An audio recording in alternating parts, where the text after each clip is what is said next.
You know, we have this peculiar idea that love is something we find. That somewhere out there, hidden behind a stranger's smile or buried in a dating app algorithm, is the missing piece that will finally complete us. But I don't mean the kind of love that comes wrapped in red roses and romantic promises. I mean the love that begins before the chase, the kind that isn't earned, begged for, or proven. Because when you really begin to see, you realize that love isn't something you find at all. It's something that reveals itself when you stop searching. And here's what nobody tells you. The more you chase love, the further it runs. But when you stop running, it begins to find you. Nobody tells you this, but the spiritually awake often have the hardest time finding love. You feel everything, the subtle energies in a room, the truth behind someone's words, the ache of unspoken emotions. You can't pretend. You can't play games. You can't love halfway. So what happens? You start to believe something must be wrong with you. You tell yourself, maybe I'm too much, or maybe I'm not enough. Do you ever feel that? That strange ache of being ready to love deeply but surrounded by people who only want the surface? Do you ever feel like your sensitivity, the very thing that makes you wise, has become a curse in relationships? Here's the paradox. The more conscious you become, the harder it is to fit into unconscious love. The very awakening that gives you clarity also removes your ability to tolerate what's shallow or performative. And here's where it gets interesting, and a little dangerous.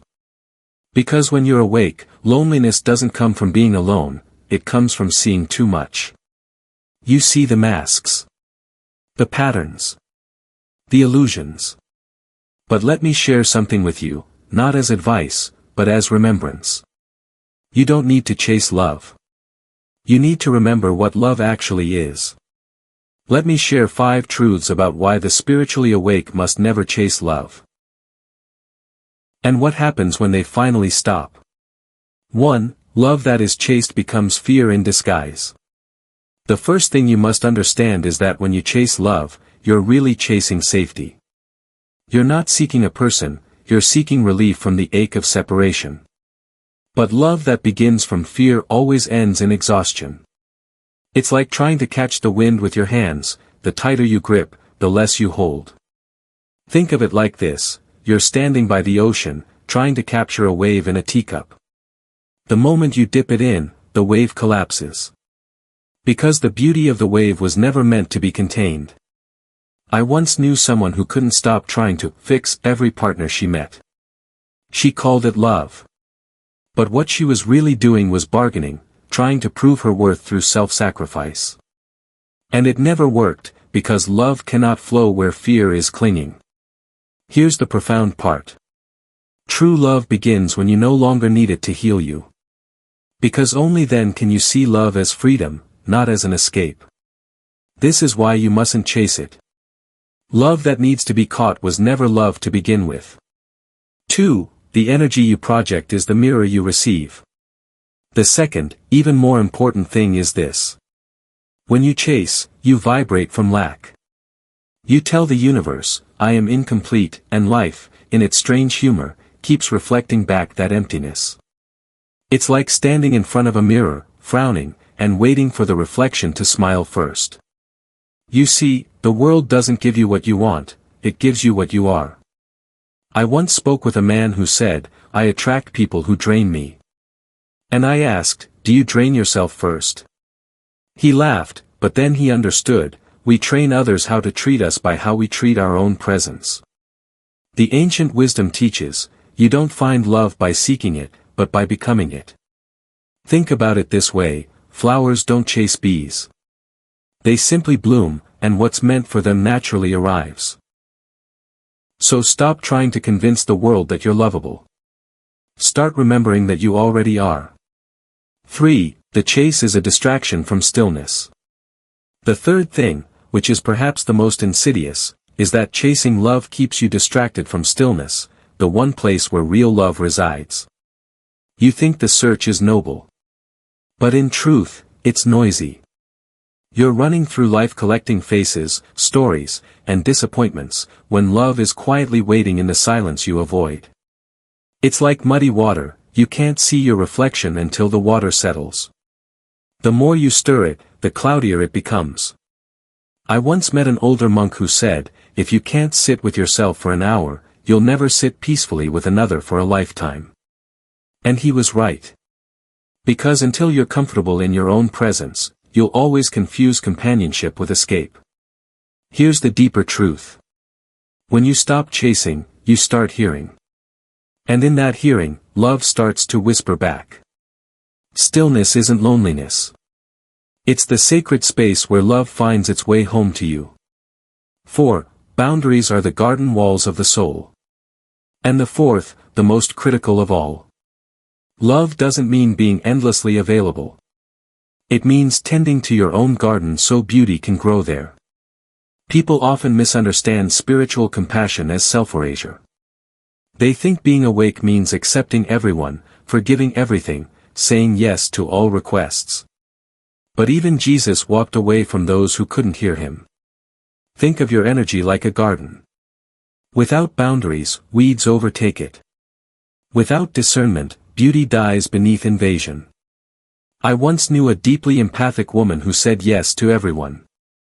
By the time she reached her 30s, she was so drained she couldn't recognize herself.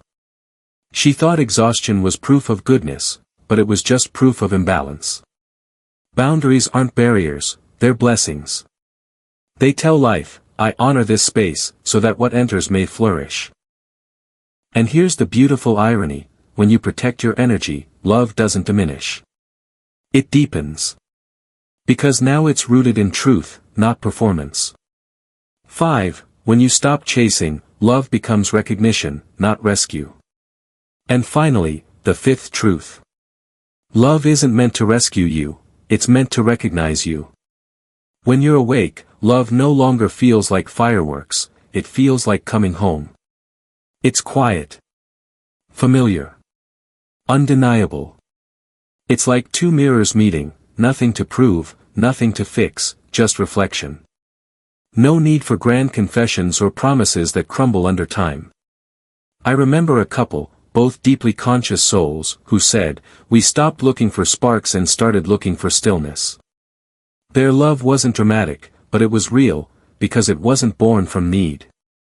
Think about it this way. The finger pointing at the moon isn't the moon itself. The people who awaken you to love are often just the pointers, reminders leading you back to the source already within you. That's the paradox. When you stop chasing others to feel whole, you finally meet the part of you that never needed completion. And that's when love, true love, recognizes you in return. So here we are, back to where we started. You thought you were chasing love, but love was never running away. It was simply waiting for you to stop running from yourself. All these truths connect because they're all about energy. Fear grasps. Ego hunts. But consciousness receives. The beautiful secret is this. The universe cannot resist a soul that is still. Stillness is magnetic. Presence is irresistible. You are not too much. You are not unlovable. You are simply tuned to a higher frequency than ordinary love can reach. When you rest in that truth, you stop chasing half-hearted connections, and the ones that match your depth begin to appear, quietly, like stars at dusk. Remember, awakening doesn't make love harder. It makes false love impossible. So the next time you find yourself aching for love, pause. Breathe. Let the muddy water settle. Remember what we've explored today, that the love you're seeking is the same consciousness that's seeking through you. You are the universe experiencing itself, longing only for recognition. And when you stop chasing, love will find its way, as it always does, back home to the stillness of your own heart. And so, the journey continues. The game never ends.